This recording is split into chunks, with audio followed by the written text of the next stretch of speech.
వందనాలు, శుభాలు తెలియజేస్తూ ఉన్నాము. దేవుడు మిమ్మల్ని అందరినీ దీవించును కాక. దేవుడు మీకు తోడుగా ఉండును గాక. ప్రియులారా, ఈ దినమున యోబు గ్రంథములో 17వ అధ్యాయం 9వ వచనం చదువుకున్నా. అయితే నీతిమంతులు తమ మార్గమును విడువక ప్రవర్తించుదురు, నిరపరాధులు అంతకంతకు బలము నొందుదురు. దేవునికి స్తోత్రం. అవును, ఈ మాట పలుకుచున్నది యోబు గారు. నిజానికి తను ఎటువంటి స్థితిని అనుభవిస్తూ ఉన్నాడంటే, మరణమే శరణమనే పరిస్థితిలో ఉన్నాడు.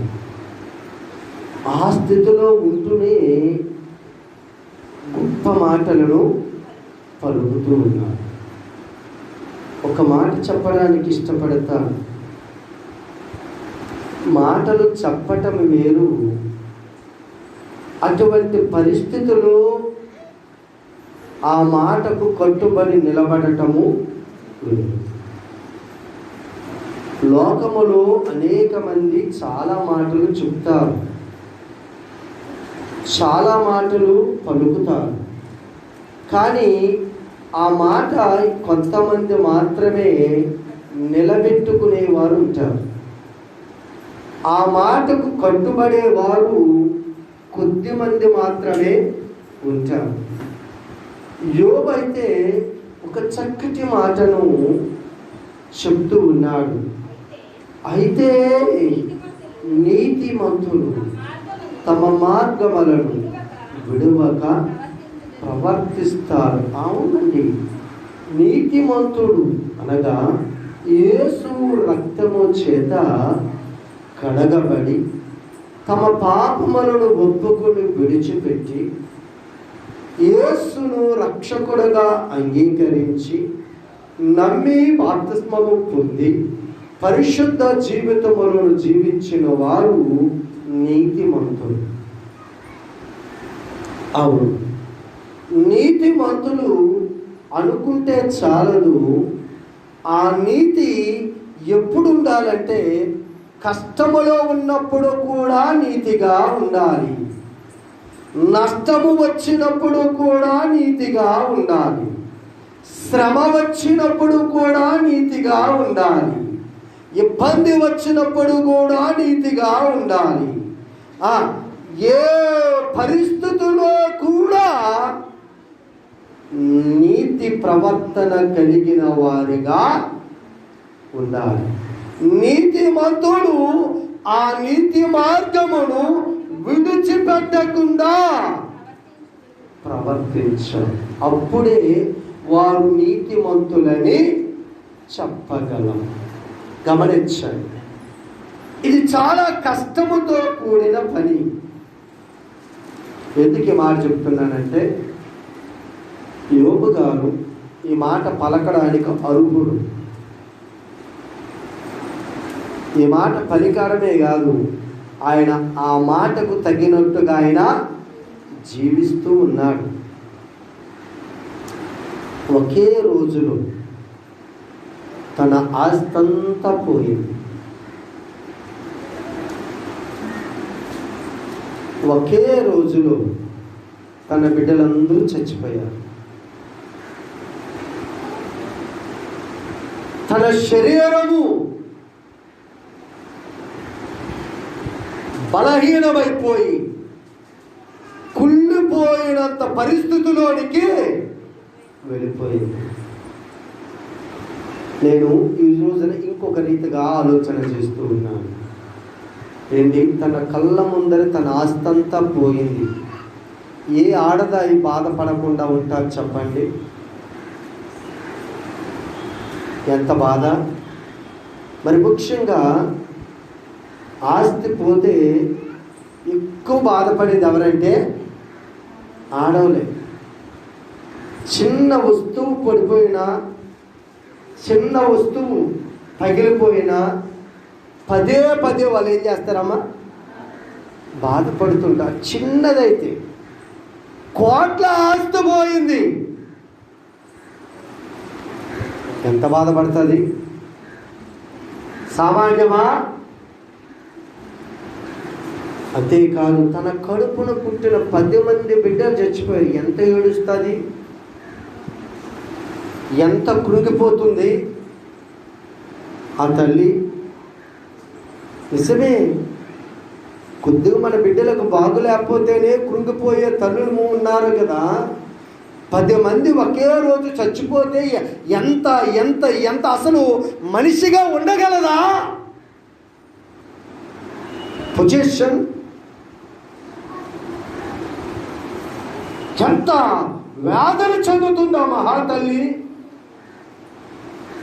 హృదయములో ఎంత దుఃఖము వచ్చేసుంటుంది. తన కళ్ళ ముందర తన కన్న బిడ్డలు, అందుకొచ్చిన బిడ్డలు, యవ్వనస్తులు, పెద్దవారయ్యారు, 10 మంది ఒకేసారి చనిపోయారు. అది అలా జరుగుతుండగానే తన భర్త రోగముతో ఉన్నాడు. నిజానికి ఎలా తట్టుకుంటారు? అని ఆ మాట ఆ మొదటి అధ్యాయంలో యోబుతో పలకడానికి గల కారణానికి, అయ్యా నీకు తట్టుకునే శక్తి ఉందేమో కాక, నువ్వు ఎంతైనా గుండెని నిబ్బరము చేసుకోగలవు, నాకు ఆ గుండె నిబ్బరము లేదయ్యా, నాకు కష్టమైపోతుంది. పిల్లలు చనిపోయారు, ఆస్తి పోయింది, నువ్వు రాగముతో నా కళ్ళ ముందర ఇటువంటి దృశ్యాలన్నీ చూసి నేను భరించలేను. నాకు ఇక ఆ ఓపిక లేదు. ఆ గుండెలో ఇక ఆ ధైర్యం అనేది ఇక కోల్పోతున్నాను.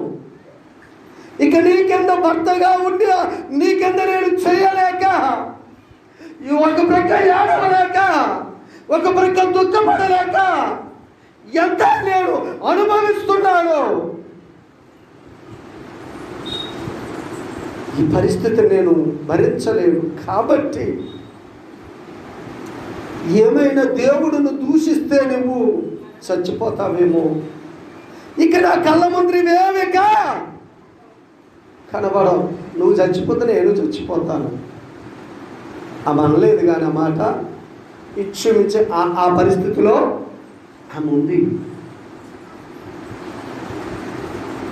అక్కడ యోబు గారు కూడా అందుకని ఆలోచించారు.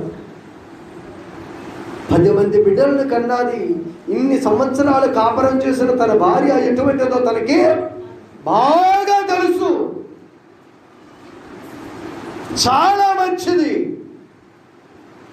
అన్ని విషయాల్లో తోడుగా ఉంది. ఆ మాట అనేసరికి ఆమె బాధ ఎటువంటిదో అర్థమైంది. ఆయన అంటున్నాడు, అమ్మ నీ నోట ఎప్పుడు ఇటువంటి మాటలు రాలేదు. మూర్ఖురాలు అటువంటి మాట అంటారు, నువ్వెందుకు నీ నోట ఆ మాట వస్తున్నావు అంటూనే ఏ విషయములో తన నోటి మాట ద్వారా కూడా పాపము చెయ్యలేదు. ఎంత గొప్ప మాట. అందరూ నీతిమంతులని వేస్తున్నారు. ప్రతి సమయములో కూడా,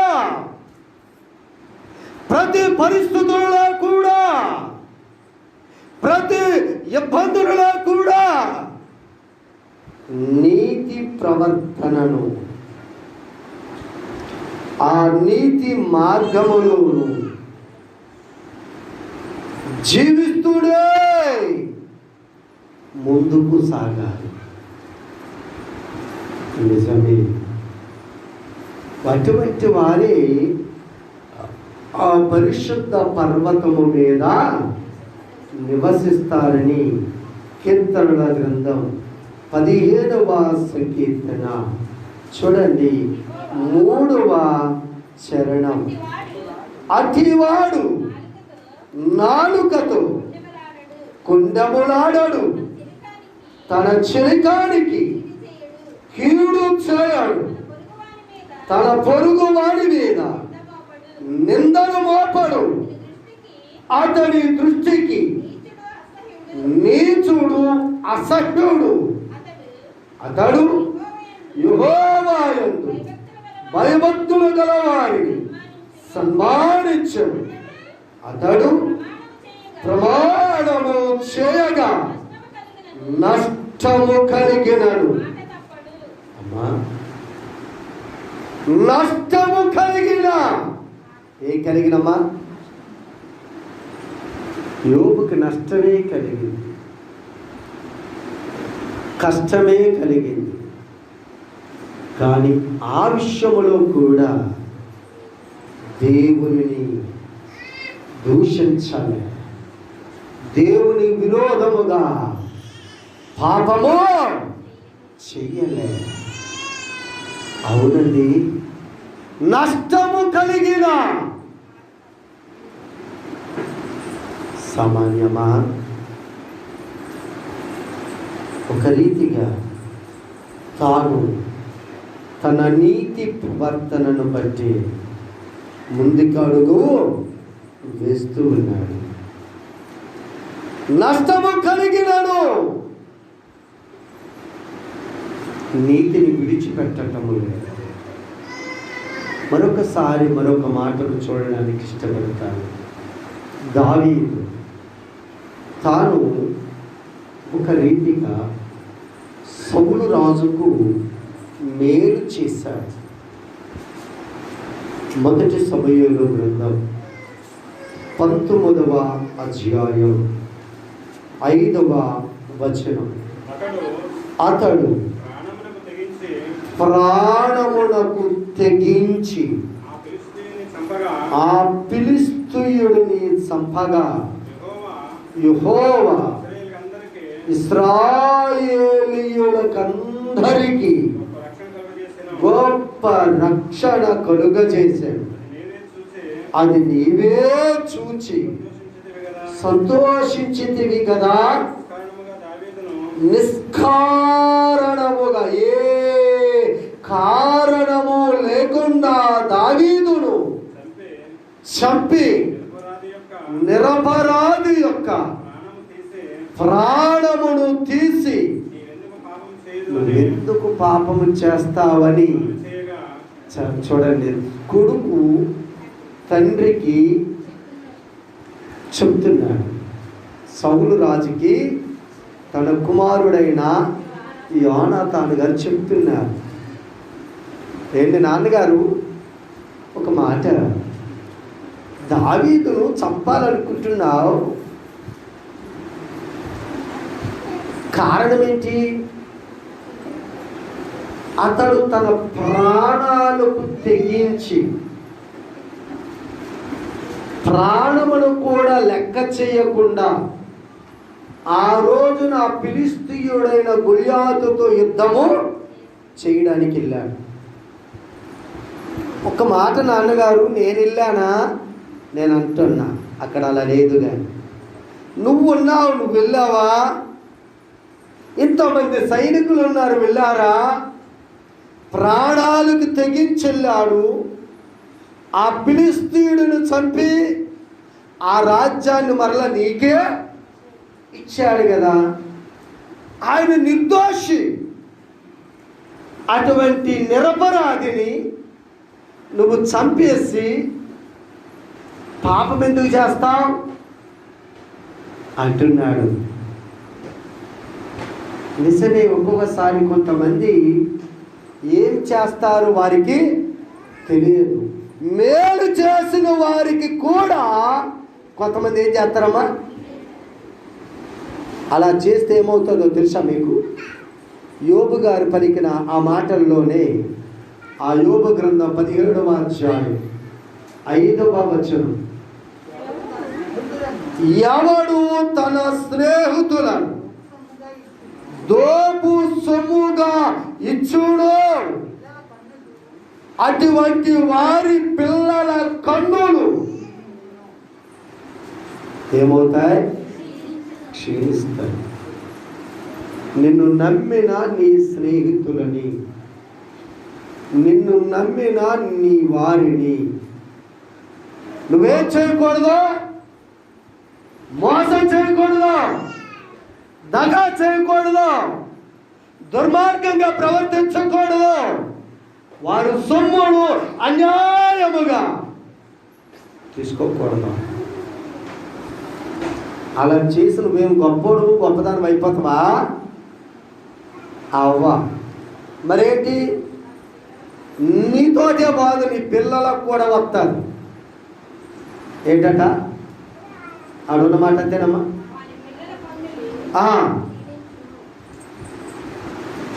ఎంత దారుణం! నిజానికి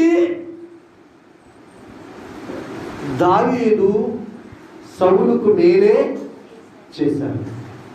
కానీ దావీదు మేలు చేసినందుకు సౌలు రాజు ఏం చేస్తానంటున్నాడు? కీడు చేస్తాను, చంపేస్తానంటున్నాడు. అయినను దావీదు సౌలుకి అప్పటికీ మేలే, నీతిమంతుడంటే దేవునికి స్తోత్రం. అమ్మా, నీతిమంతుడు ఎంత కష్టములో ఉన్నా తన మార్గములో తాను ప్రవర్తిస్తూనే వచ్చాడు. చూడండి, అదే మొదటి సమయంలో గ్రంథములో దేవదేవుని యొక్క లేఖన గ్రంథం 24వ అధ్యాయం 17-18 వచనాలు.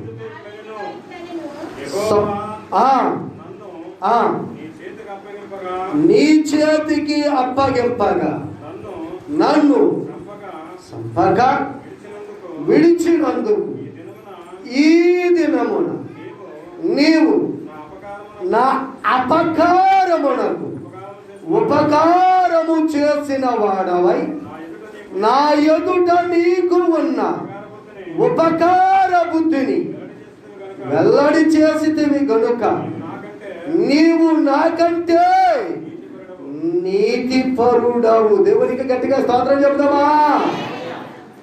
అంటే శత్రువు అనుకొని తరుముతున్న సౌలు రాజును కూడా దావీదు చంపకుండానే విడిచిపెట్టాడు. అంటున్నాడు, నాయనా దావీదా, నువ్వు నిజంగా నీతి పరుడవు. నేను క్రూరముగా ప్రవర్తిస్తూ ఉన్నాను. నేను నిన్ను చంపాలని వేటాడుతూ ఉన్నాను. కానీ నీవే నన్ను రక్షించావు, నన్ను కాపాడావు. అవును, నువ్వెంత నీతిమంతుడవయ్యా. శత్రువు దొరికినప్పుడు చంపకుండా మళ్ళా శత్రువునైన నాకు నువ్వు ఉపకారము. అమ్మా, నీతి ప్రవర్తన అంటే అన్నీ బాగున్నప్పుడే కాదు, మనకి బాగులేనప్పుడు కూడా మనకు నీతిగా ఉండాలి. అది నీతి ప్రవర్తనలు చేసిన ప్రవర్తన. దేవునికి స్తోత్రం. అంతేకాదు, నిజంగా నీతి ప్రవర్తన అంటే ఏంటో తెలుసా? నీ శత్రువు నీ కళ్ళ ముందర ఉన్నప్పుడు నీ శత్రువుకు కూడా నువ్వు ఉపకారము చేయడమే నీతి ప్రవర్తన జరిగించుట. యేసు ప్రభు వారు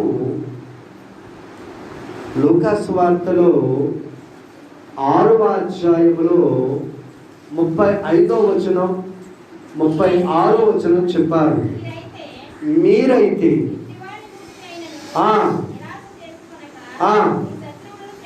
మీ శత్రువులను ప్రేమించండి, మేలు చేయండి, అబ్బివ్వండి, అప్పుడు మీ ఫలం దేవునికి స్తోత్రం.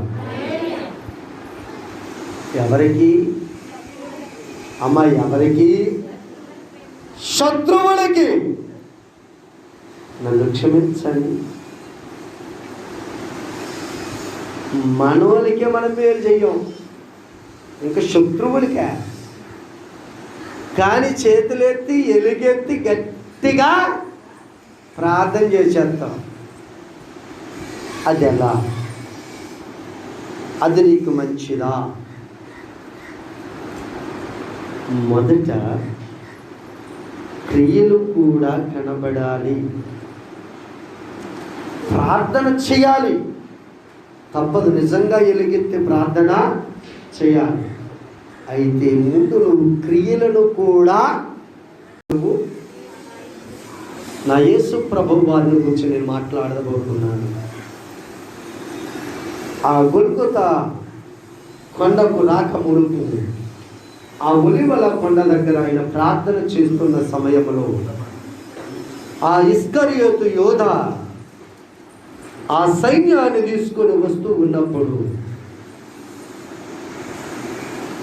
ఆయనకు తెలుసు వాళ్ళు వస్తున్నారు, పట్టుకొని వెళ్తారు, వారు కొడతారు, సిలువ వేస్తారు. ఎందుకంటే ఆయనకు భూత భవిష్యత్తు వర్తమాన కాలాలన్నీ తెలుసు. వారికి తెలియక అంటున్నారు, మీరు ఎవరిని వెతుకుతున్నారంటే ఆ యేసు ప్రభు ముందరికి వచ్చి అంటున్నారు, మేము నజరేయుడైన యేసును వెతుకుతున్నాం. అలాగా? అయితే ఆయనను నేనే, వీరిని విడిచిపెట్టు.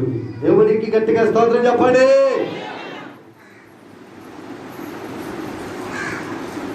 అదే సమయంలో పేతురు గారు కత్తి దూసి ఆ మలుపు చెవిని చెవి నరకాలని కాదు, పేకే నరికేవాలనుకున్నాడు. ఆయన తప్పించుకున్నాడు, చెవి తగిలింది. అప్పుడు కూడా నా యేసుబాబు చెప్పడమే కాదు, ఆ సమయంలో కూడా పేతురు, నీ కత్తిని నీ వరలో పెట్టు, కత్తి పట్టుకునేవాడు కత్తితోనే మరణిస్తాడు అని చెప్తూ ఆ చెవిని తీర్చి అతికి బాగు చేశాడు. నిజానికి ఆ శత్రువే, ఆ సైనికుడు యేసుక్రీస్తు ప్రభువునికి శత్రువే వచ్చాడు. ఎందుకు? యేసును పట్టుకోవాలని. నేను అనుకుంటున్నాను, ఆ యేసుని ఎలాగైనా రోజు నేను 2 దెబ్బలైనా కొట్టాలి, నేను 1 దెబ్బ అయినా కొట్టాలి అని అనుకొని వచ్చి ఉండొచ్చు. ఈ దెబ్బతో ఏమైపోయాడు అర్థం కాదు. ఇంత మంచుడా ఈ యేసయ్యా? వాడు అసలు కొట్టడానికైనా చెయ్యి వస్తుందా? తిట్టడానికి వాడి నోరు వస్తుందా? నిజానికి ఆ పరిస్థితి ఆలోచన చేస్తే వాడు మైండ్ ఒక్కసారిగా బ్లాక్ అయిపోయి ఉండొచ్చు. ఎందుకంటే ఏంటి ఎంత మంచివాడిని ఇప్పుడు పట్టుకొని వెళ్ళి నేను నిజండి ఆయన బోధ చేయడం కాదమ్మా, ఆయన మొదట మనకి మాదిరి చక్కటి మాట క్రిందల అయిన ఉన్నది. ఆ యోబు గ్రంథములో 17వ అధ్యాయములో 9వ వచనం, నిరపరాధులు అంతకంతకు బలమునుందుతారు.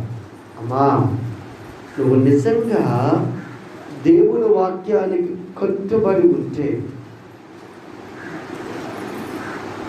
దేవుడు అంతకంతకు బలాన్ని ఇస్తాడు.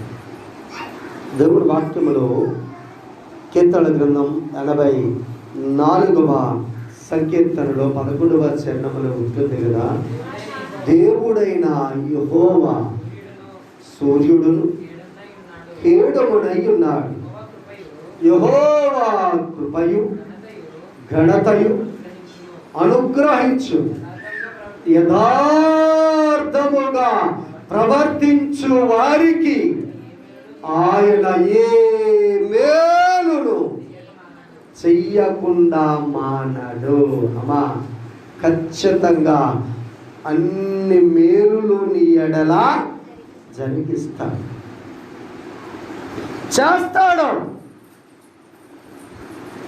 నీవు నీతి ప్రవర్తన కలిగిన వ్యక్తిగా ప్రవర్తించు.